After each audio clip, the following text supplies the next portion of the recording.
16 कन्याओं के साथ कैसे की जाती है गणगौर उद्यापन विधि देखें। पूरी प्रक्रिया स्टेप बाय स्टेप।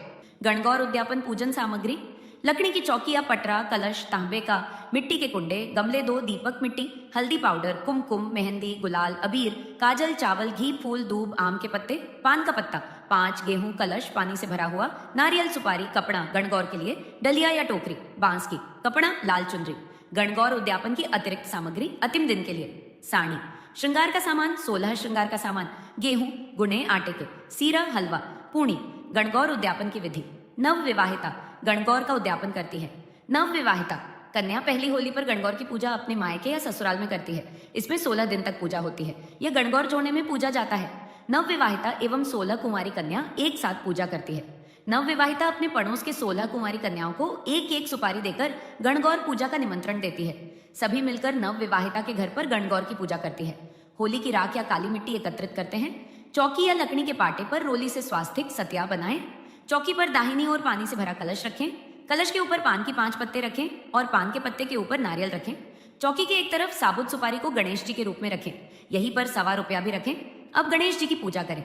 होली की राख या काली मिट्टी से छोटी छोटी 16 पिंडी बनाएं। सभी पिंडियों को चौकी पर रखें। सबसे पहले उन पिंडियों पर पानी के छींटे दें। उसके बाद कुमकुम और चावल से पूजा करें।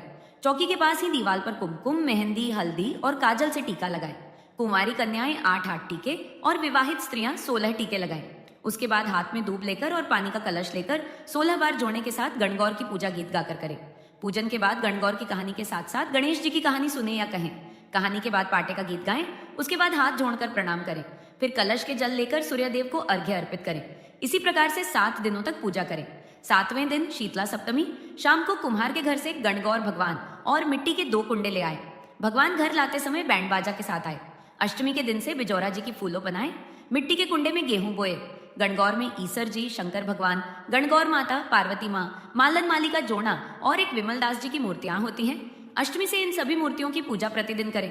अंतिम दिन की पूजा विधि: सीरा, हलवा, पूणी तथा गुने बना ले। घरेलू परंपरा के अनुसार 8 या 16 गुने बनाए। आखिरी दिन गणगौर की 2 बार पूजा होती है। पहले प्रतिदिन के जैसे पूजा करें, उसके बाद अपने घरेलू परंपरा के अनुसार पूजा करें।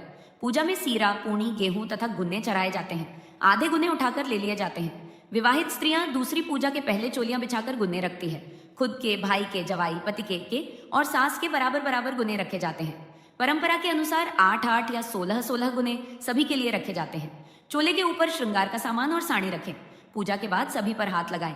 शाम को गणगौर का विसर्जन करें। विसर्जन के समय बैंड बाजा बजवाए। चढ़ावे को माली को देवे। घर लौटकर कम से कम 5 बधावे के गीत गाएं।